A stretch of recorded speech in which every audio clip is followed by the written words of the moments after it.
Hi, I'm Craig Smith, a former correspondent for the New York Times and host of the podcast Eye on AI. I'm also a special government employee at the National Security Commission on Artificial Intelligence. And in this role, I'm serving as the host for NSCAI's podcast series on the Commission's work. This is the first episode of 6, looking at the Commission's first quarter recommendations to Congress.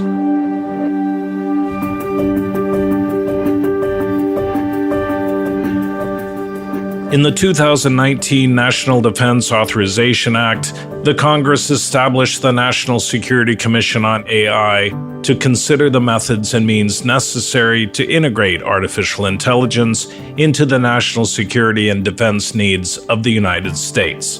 The commission consists of 15 commissioners selected primarily by Congress, and is led by former Google Chief Executive Eric Schmidt and former Deputy Defense Secretary Bob Work. Last month, the Commission issued its first recommendations to Congress, covering 7 lines of effort, 6 of which are public and 1 of which is classified. We spoke with the commissioners leading the unclassified groups about their recommendations, beginning with Andrew Moore, whose team considered the need to increase AI R&D funding. Andrew grew up in Bournemouth, England, where as a teenager he wrote video games for early personal computers. He attended Cambridge University, studying math and computer science, and then got his PhD there, focusing on the application of machine learning to robots. He did a postdoc at MIT, and is now on the faculty of Carnegie Mellon University. In 2003, Andrew became a U.S. citizen. He spoke about his group's recommendation that Congress double non-defense AI R&D funding to $2 billion next year and establish a national AI research resource with datasets for national security-related research. I hope you find the conversation as thought-provoking as I did.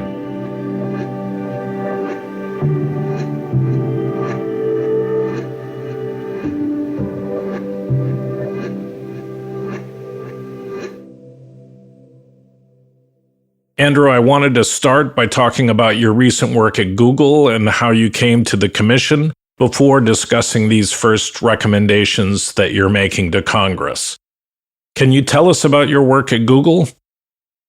Around 2006, I joined Google to help create a new Google office here in Pittsburgh, Pennsylvania, close to Carnegie Mellon University. And that has really grown now. It's a fairly large, booming office doing all kinds of work for artificial intelligence. After a recent stint back as Dean of Computer Science at Carnegie Mellon, I'm here at Google, where I am responsible for Google Cloud Artificial Intelligence.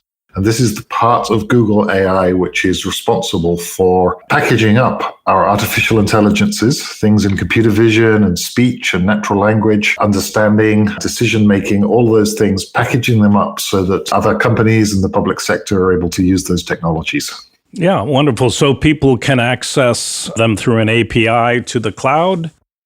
Yes, exactly. Many of the cloud companies have really been pushing on this democratization of artificial intelligence so that folks can come in perhaps through large data science organizations such as Kaggle, or perhaps directly into any of the big cloud companies' cloud websites and start to play with AI tools themselves. But it really is actually worth doing. You no longer need a fancy PhD in machine learning in order to be able to play with these kinds of tools.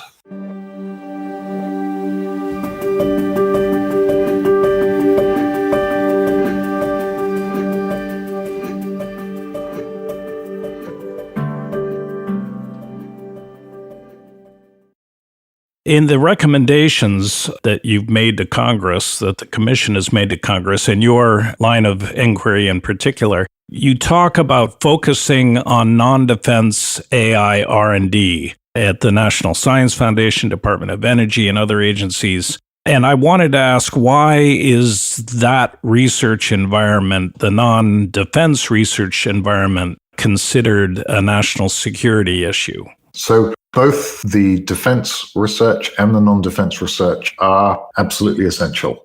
The reason you need the large non-defense part is because the last 50 or 60 years of United States technology mastership, if you like, has been because the cluster of the best technologists in the world have all been spread around United States universities and public institutions and national labs. That is where the best minds in the world come. And it's allowed us to move really quickly, many times ahead of the rest of the world in technologies relevant to national security, going all the way from things like GPS to the creation of the internet to the creations of the basics of neural network technologies. And so the starting technology movements, when you see radical changes, are coming from the places which have, if you like, the cafe culture of tens of thousands of expert academicians working with government through agencies like DARPA, the Defense Advanced Research Project Agency, or NSF, the National Science Foundation, to build big technological programs for the country. Without that, you're going to end up with a place where we start to see the big leading ideas happening from other corners of the earth and other governments and, frankly, other militaries and intelligence agencies getting first access, if you like, to the new big ideas.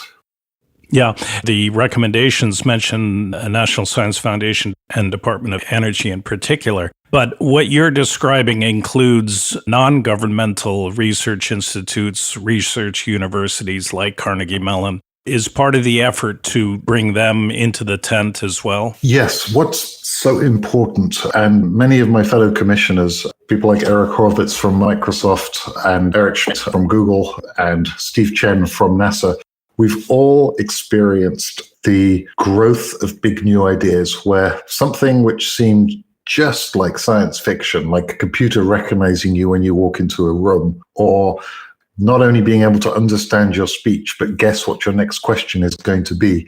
Those kinds of things, as they've suddenly changed from being science fiction to reality, they've happened initially in the halls of Stanford or the University of Washington or MIT, or many of our hundreds of strong academic institutions.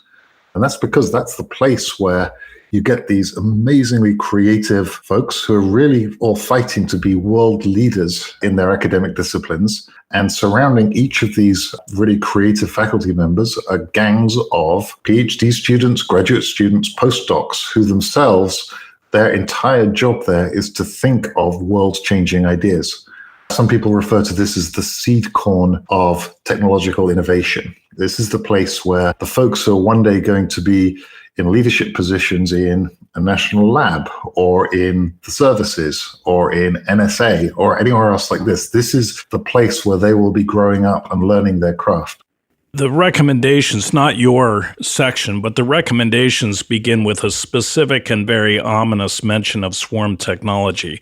And then your section recommends funding to understand interacting AI systems, including the application of game theory. As a layman reading that, I imagine dogfights between drone swarms. What are you envisioning in those references? Game theory refers to this whole area pioneered by Nash, who was the subject of the movie A Beautiful Mind. And it's this question of what should a person or a robot do when they're dealing with other people or robots who might have different goals. A perfect example that we will all use in our regular lives is if you're in a position where you're buying a house or a car or something like that. So it's a known sort of skill of people who negotiate, for example, that they won't walk in and immediately tell the salesperson exactly how much they're willing to pay. They will be careful about how much information they divulge at the right time in order to make sure that the negotiation ends up in a good way. Making artificial intelligences be aware of the need to sometimes sort of show discretion, not tip their hat in their activities, actually matters throughout commerce, even in worlds like the medical world, and certainly in things like national security or military operations. The recommendations talk about funding. Can you walk us through those recommendations in R&D funding for AI? There seem to be several lines of funding, defense funding, non-defense funding. And it would be helpful to understand that. Absolutely. So overall, the Commission is recommending that we roughly double the funding for non-defense research spending from about $1 billion a year to $2 billion a year in the United States.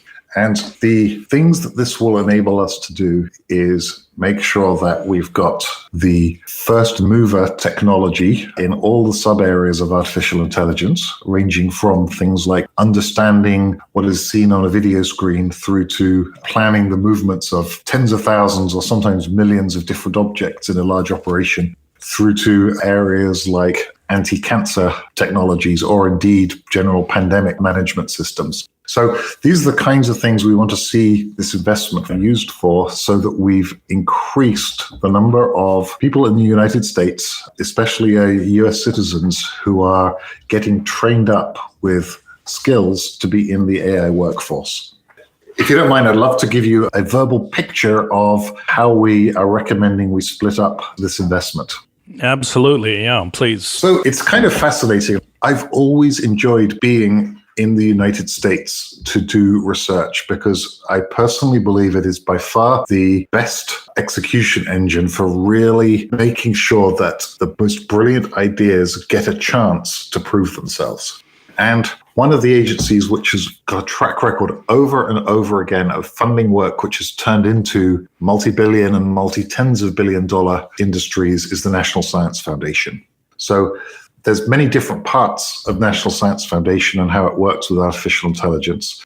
It includes things like the question of, well, machines are really good at learning at the moment in many contexts, but in other contexts, they're still not as strong as humans. Is there any way that we could make them learn 100 times more effectively, like an order of magnitude change? If that's possible, I predict with some confidence that it will come out of a university research lab. 2 or 3 grad students who want to show their professor that they're smarter than the professor or something will work through the night and they will find something like this. So that's where the foundational AI research will come. And National Science Foundation has been a very effective tool for evaluating who's got the best potential for coming up with these big innovations. National Science Foundation will also be funded for work on the hardware, things like semiconductors, microelectronics, microsensors that will be embedded all around the world to help get a better situational understanding of what's going on in the world. The next is the Department of Energy. As you may know, Department of Energy has powered a lot of the big science research areas in the United States. It was an offshoot, I believe, of the Manhattan Project and the work done there, foundational work in physics.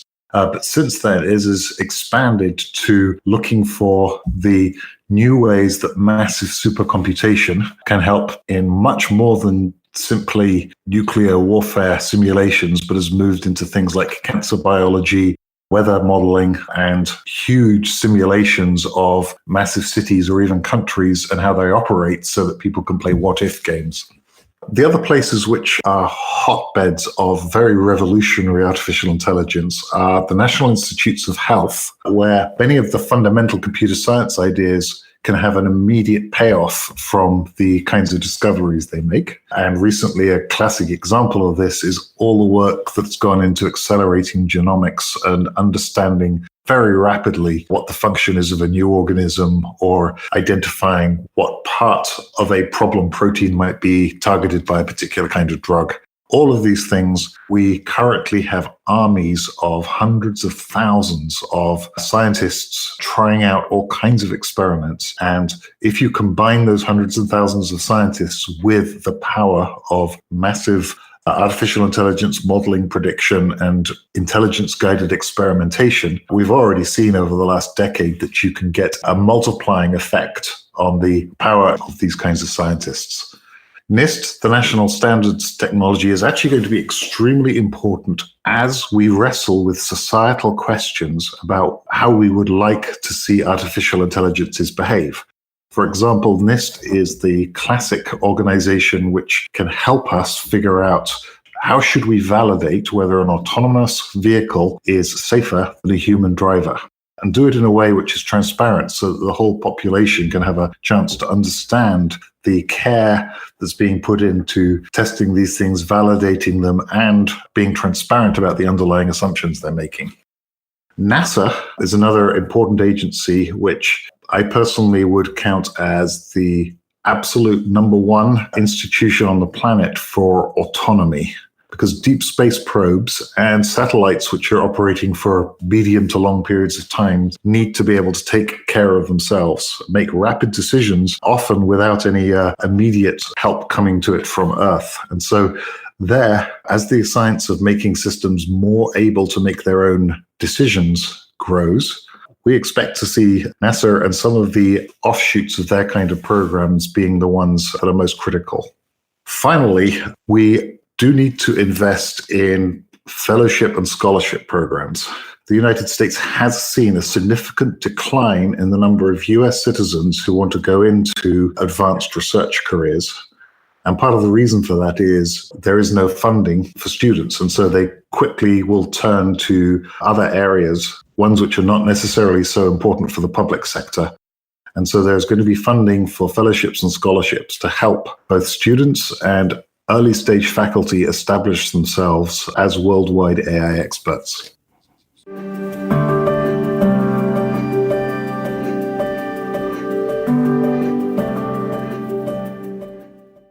I have some questions on each of those. Excellent. You include increased funding for National Institutes of Health. And in the report, you specifically mention harnessing methods to address public health emergencies, such as the rise of new pathogens. And certainly we're in the middle of a pandemic, and it's on everybody's mind. It's a global threat to the human species. But an even larger global threat to the human species is climate change. And I've asked this question before. Has the Commission discussed funding AI to address climate change, which is arguably a greater threat to national security? So climate change is a perfect example of a place where advanced artificial intelligence is going to be essential. And indeed, some of the big projects which have been started up already at the national federal level are around things like humanitarian assistance and disaster recovery approaches. An AI institute in the DoD called JAIC, the Joint Artificial Intelligence Command, has started up programs exactly in that domain because we do have to be ready for everything the world can throw at us. And they can be natural phenomenon, floods, tsunamis, and so forth. And they can be unnatural phenomenon, terrorist attacks, massive scale electricity grid outages, or other things like this. And so the basic research is there to support rapid response to both the kind of emergencies that we can absolutely predict are going to happen again, such as pandemics, floods, and the other effects of climate change, or equally important for things that we don't even have on our whiteboards yet, but are going to be other threats. Yeah. Okay. On NIST, you talk about enabling NIST to set standards, for example, in autonomous vehicles. What kind of testing standards do you imagine? Because it's a very broad and fuzzy area, but the actual testing and standards have to be fairly specific. That's exactly right.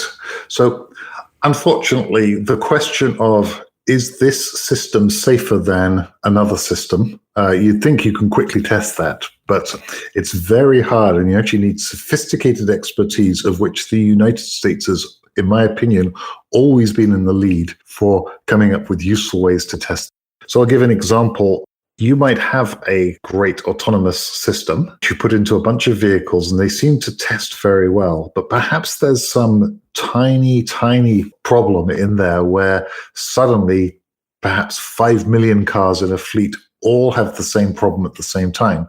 And even if that's only a 1 in a million chance, you've got to have testing facilities which can root out those kinds of little things. So through other national programs, such as the National Highway Safety Administration for the design of roadways, we do have the technological expertise for building up testing frameworks so that we can make sure that while the entrepreneurs and scientists are developing entirely creative new ways of solving a problem, we can evaluate at the end that the problem is something that we find acceptable and functional. Yeah. Yeah, and to me, that seems like a fairly urgent need because the technology is way ahead of the regulation, and the regulation needs to quickly catch up before society can benefit from some of these technologies. The part about NASA, the recommendations about NASA and the need for autonomous operations, you use the word in the recommendations urgent. You call it an urgent need. And I wondered why you consider that urgent. Is there a particular threat that listeners should be aware of? A very interesting thing about artificial intelligence, I think more than any previous technology race has this. As a country or a company or a society gets better at artificial intelligence, that improvement in AI actually means that it accelerates how quickly the next round of improvements happen. So even now at many web companies, including my own, we didn't do this 3 years ago, but now when it comes to training up a machine learning system, we've given up having human beings tending to all the intricate details of the training. We've built systems now which themselves are AIs helping make the training systems more effective. And you're going to see this more and more in other areas, aerospace, the natural sciences, chemistry, where the improved AI tools mean that the pace of subsequent improvement of AI tools gets faster and faster. So this is not the kind of race where we can sit back and see how it pans out for a few years and then jump back in, because by that time, not only will we have fallen behind in our actual technology level, but we have fallen behind in our rate of change, our slope, if you like, of technology improvement. And so you consider it urgent because of the need for research in order to keep abreast of advances elsewhere, not necessarily because there's some plan for deployment in space that we'll fall behind on. I mean, space is a pretty big place. I can't imagine that the Chinese or the Russians are going to dominate the space domain. Is that right? Or are you talking about a deployment or implementation? So as the Commission has been working on these issues, the Commission has been considering some specific scenarios, which will go into a classified version of the report, where there's a particular need for urgency. So the answer is yes, there are specific reasons, but outside of those specific classified reasons, there are other, perhaps equally important questions of the fact that whoever's fastest in AI in 2020 is going to have an extra advantage in 2021, which leads to an extra advantage in 2022. Yeah. Just a moment ago, you mentioned strengthening fellowships and scholarships for domestic students. And in the report, you refer to it as strengthening the pipeline for domestic students studying AI. Is there a concern that the U.S. is becoming overly reliant on international students? And it's kind of ironic to be asking you that, given that you were once an international student. I don't see a discussion in the recommendations of visas or OTP or other mechanisms to keep students here. Bill Kerr calls it the gift of global talent. It's a very complex question. I think there's two things which I can safely say about the deliberations of the Commission so far.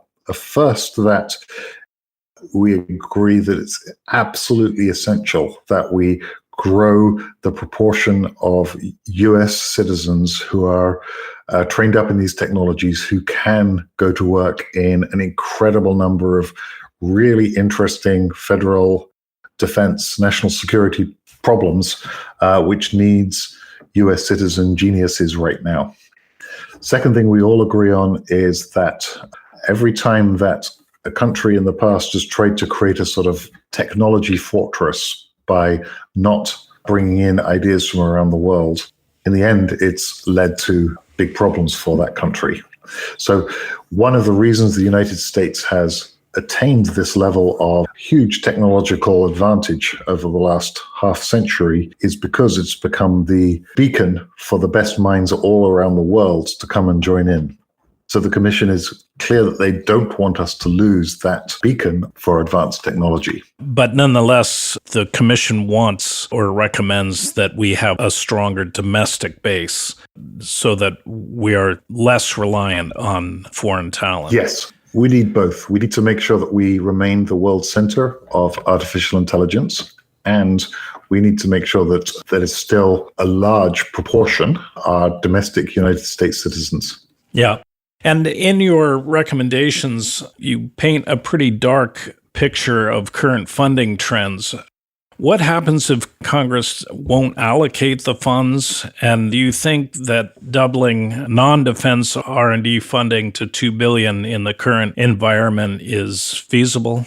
Obviously, the current environment is new, but we're already seeing throughout the economy that advanced technology, including artificial intelligence, played a really strong part in helping us with the current pandemic, going all the way from using artificial intelligences to help field the massive number of phone calls going into assistance lines in all the different industries. AI was able to step in there and help. With only using humans, you'd have seen wait times of 24 hours for responses to some of these hotlines.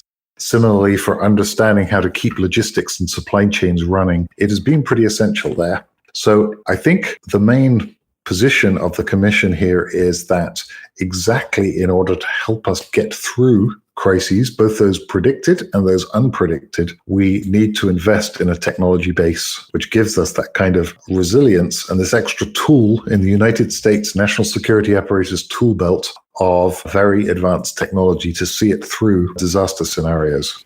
Yeah. It seems like the government's tossing around trillions of dollars here and there, so maybe $2 billion isn't asking too much. The recommendations include funding for unsupervised, self-supervised, and transfer learning. That's something that I'm very interested in. That's basic research, and the recommendations in another section talks about a 5-to-1 ratio of government funding for applied versus basic research.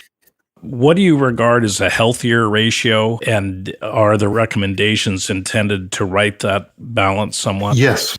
The 5-to-1 ratio in the report was specifically referring to hardware and hardware systems. That's right. In fact, it does vary across different parts of technology. But I want to give a real example of how this all plays together.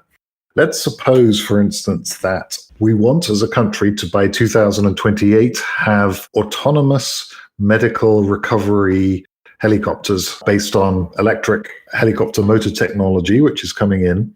And we decide we want to have the ability for, even in incredibly dangerous situations, for medevac to be automated. That's a very practical problem. It sounds exactly like the kind of thing which is not basic research.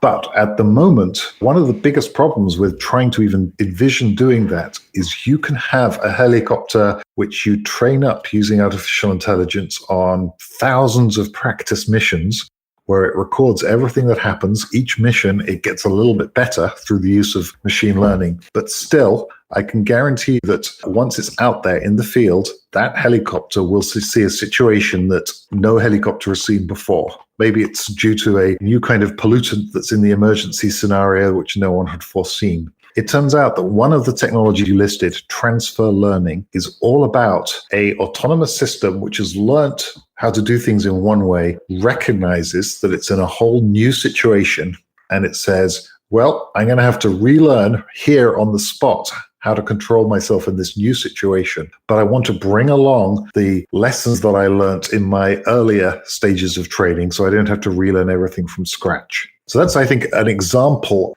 I need to see some very significant progress in the domain of basic research and transfer learning before I would be able to build an autonomous helicopter for medical evacuation that I would feel safe releasing for general use, even in unforeseen circumstances. Yeah, that's interesting. But in terms of software research or non-hardware research, do you have a sense of what the ratio is and whether there needs to be more basic research funding generally? I think it varies 1-to-1 in some cases, 10-to-1 in other cases. But I'd like the world to hear maybe more about exactly how we discuss this stuff in the Commission.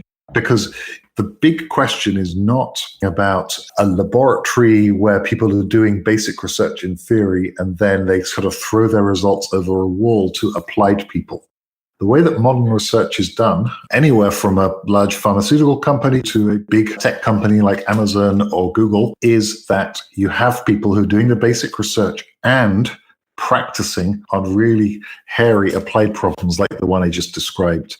So within the whole way that we're envisioning the life cycle of research projects in the United States, we do hope to see less compartmentalization between the different stages of research. We need to be bringing the needs of national security right into universities so that students and faculty have got an idea of what research they can do which will save lives in the short term. And we need to be bringing some of the new big theoretical capabilities out to the field so that people who are actually in the field can understand what might be possible. Further on in the recommendations, you talk about a national AI research resource that would democratize AI by making compute or resource-intensive computation and large curated data sets available to researchers.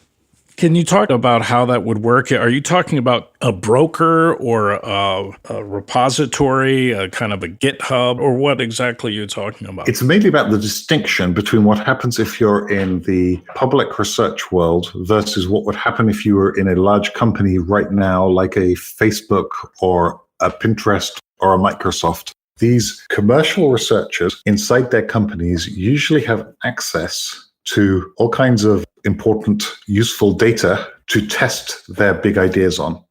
A good example of that is imagery data from maps, where the kinds of volumes of data that someone inside a maps-based company can experiment with is 2-3 orders of magnitude larger than the data sets which will be available for academic researchers to use. And so that can sometimes lead to brilliant students who would have done something great just being hamstrung, and they're having to play with toy problems. And the last thing we want is our best young minds just playing with toy problems.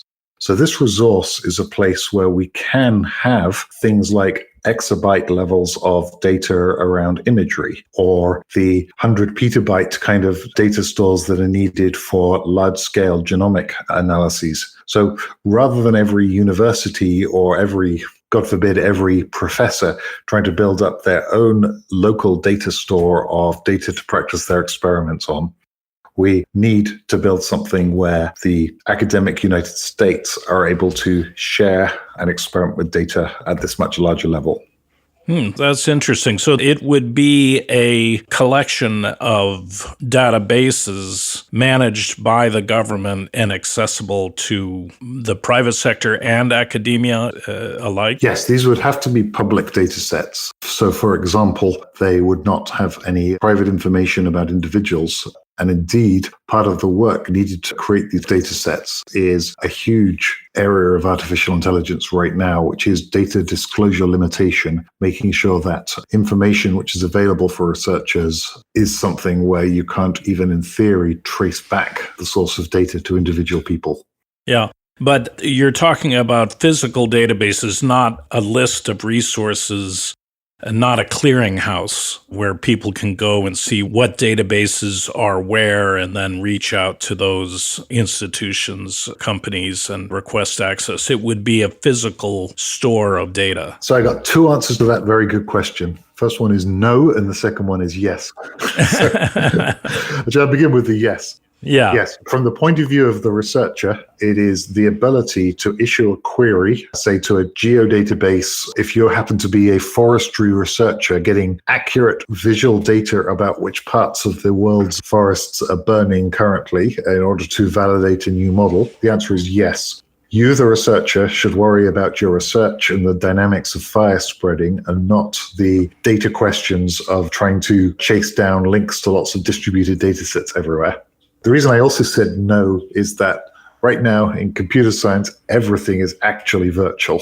So the researchers should not even have to be aware of where their data set is living or whether it's actually distributed in lots of different machines around the world. That's all hidden from them. Yeah, so it would be a network of data sources, not a centralized collection as it would have been in the old days in a massive government data center. Yes, exactly. And that is quite relevant to what's going on today because I've spoken to some researchers working on COVID, and the biggest problem right now is getting access to databases that one presumes are out there but aren't necessarily listed anywhere or aren't necessarily public if they are listed. So there's this scramble to try and figure out where all the data is. And something like the National AI Research Resource then would solve that problem. In a pandemic situation, there would be one place to go to get access to all available data. Is that right? Yes, I think that's actually a nice way of looking at this. I've been involved in plenty of research projects, which perhaps have lasted 1 or 2 years each. And this is in my academic life, where you have 2 years to solve a big problem, and you suddenly realize you're 15 months into it and you're still hunting down the data. And so if we can get that right so that the researcher can spend all their time on doing the actual science, we will have made sure that some of our most brilliant minds in the country are being much more productive and able to be much more creative about what they're doing with that data. Yeah. And I had a conversation with Eric Schmidt and Bob Work a few months ago, and they talked about data sharing among allies. Presumably, this resource would not only be connected to domestic data sources, but among allies as well. Yes. In every form of data, you're going to see different access control levels. And what I mean by that is you never have a binary switch of this data is completely available to the entire planet versus this data is only available to this one authorized user with a password. And so building these large data stores and making them convenient to use has many facets. One of them is setting up the access control policies so that the right people have access to data at the right level.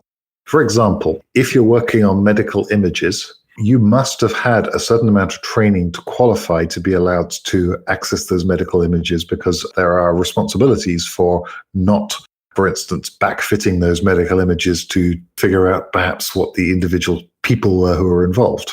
And so different researchers who've had different levels of training and committed to certain different levels of responsibility, usually under the auspices of departments such as NIH, National Institutes of Health, have to be given access only to data at the level which they're allowed to see it.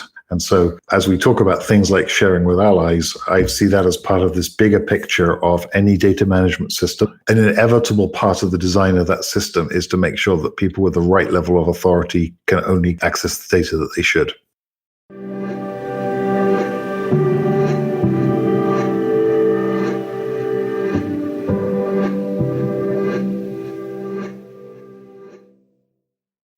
Do you have a sense if these recommendations are implemented, and presumably recommendations to follow, is the U.S. going to leap ahead? I don't know how you measure that, but a significant degree beyond where we would be otherwise. And are there other countries that you're aware of that are doing similar things that you can compare this to? I mean, certainly China is doing a lot. I'm going to answer both questions.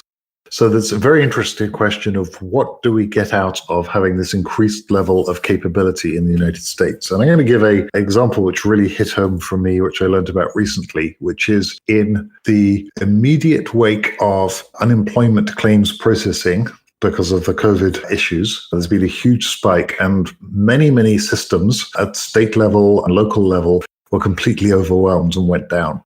What I've seen in the last few weeks are acts of technological heroism where people built systems almost from scratch to deal with these problems in a matter of days. And in the past, building these kinds of systems are things which you would have expected to take 24 months. 6 months of just selecting the vendor, another 6 months of planning, all kinds of things. So what we've seen recently, when there's a real need, technology can move much faster, and you can bring things to bear really quickly. For me as a commissioner, that's one of the things I most want to see us being able to do in the United States is get to a point where we have a technologically nimble workforce of millions of people throughout the services, throughout the government and the private sector who are able to very rapidly use technology to solve immediate problems in automation. And that's what we're going to get out of this increased level of funding. That's it for this week's podcast. I want to thank Andrew for his time. If you want to learn more about the National Security Commission on AI, Visit their website at www.nscai.gov. You can find a transcript of this episode there. If you want to share your views on AI and national security, reach out to the Commission at inquiry@nscai.gov. That's G-O-V. And remember, the singularity may not be near, but AI is about to change your world, so pay attention.